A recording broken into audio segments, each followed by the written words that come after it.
یہ ہے کہ اب ایک بچہ یتیم ہے، اس کی ماں بھی چلی گئی، اس کا باپ بھی چلا گیا۔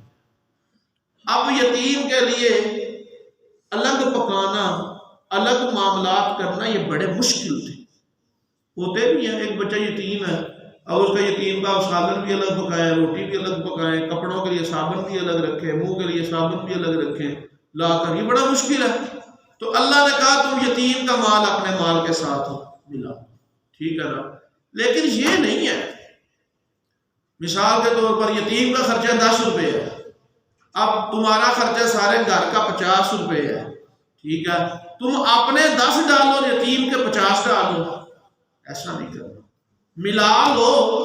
اگر آپ کا بچہ 10 سال کا ہے تو آپ کے 10 سال کا بچہ جتنی روٹی کھاتا ہے، جتنے پیسے خرچ کرتا ہے، جتنا سالن لیتا ہے، جتنا اس کے کپڑوں کی صفائی کے اوپر خرچہ آتا ہے، ہاں تم اپنے بچے کے حساب سے اس یتیم کا بھی حصہ ڈال، جتنا بھی ہے اس کا حصہ ڈال دو۔ لیکن یہ نہیں انما الاعمال بالنیات، باقی معاملات تمہاری نیت کے اوپر ہے، اللہ دیکھ رہا ہے تمہاری نیت کو۔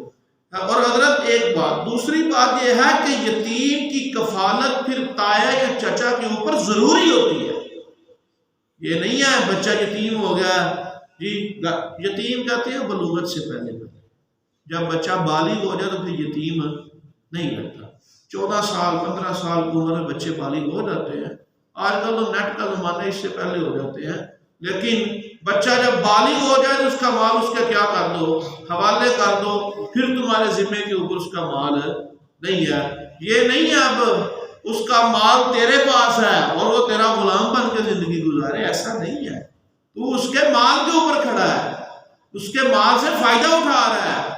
تو یہ مطلب نہیں ہونا چاہیے کہ اب یتیم مال مانگے اور تیرے ماتھے کے اوپر سلوٹیں پیدا ہونے لگے کہ مجھ سے مال کیوں مانگا، میں عزت کما کے کھلاتا رہا ہوں۔ نہ ایسا نہیں ہونا چاہیے۔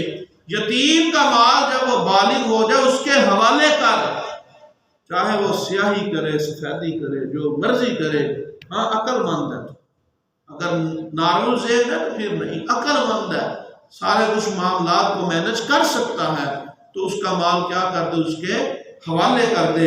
اس کے مال کو کھانا نہیں ہے ظلم، وَلَا تَقْرَبُوا مَالَ الْيَتِيمِ، یتیم کے مال کے قریب بھی نہیں جانا۔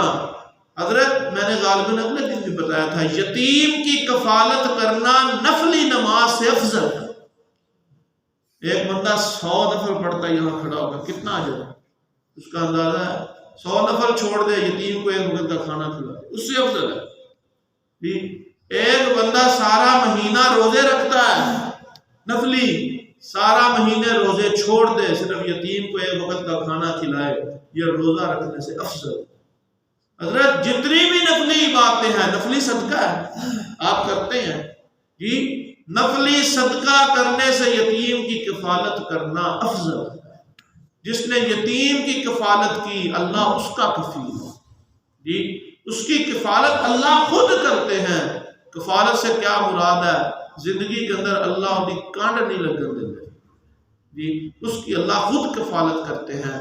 تو حضرت اللہ کہتے ہیں اِنَّهُ كَانَ حُبًّا كَبِيرًا، بابا یہ یتیم کا مال کھانا صرف گناہ نہیں، بہت بڑا گناہ، بہت بڑا گناہ ہے۔ قرآن مجید کے ایک موقع کے اندر آتا ہے، اللہ کہتے ہیں وہ اپنے پیٹوں کے اندر آگ جلاتے ہیں، اپنے پیٹوں کے اندر تَأْكُلُهُ النَّارُ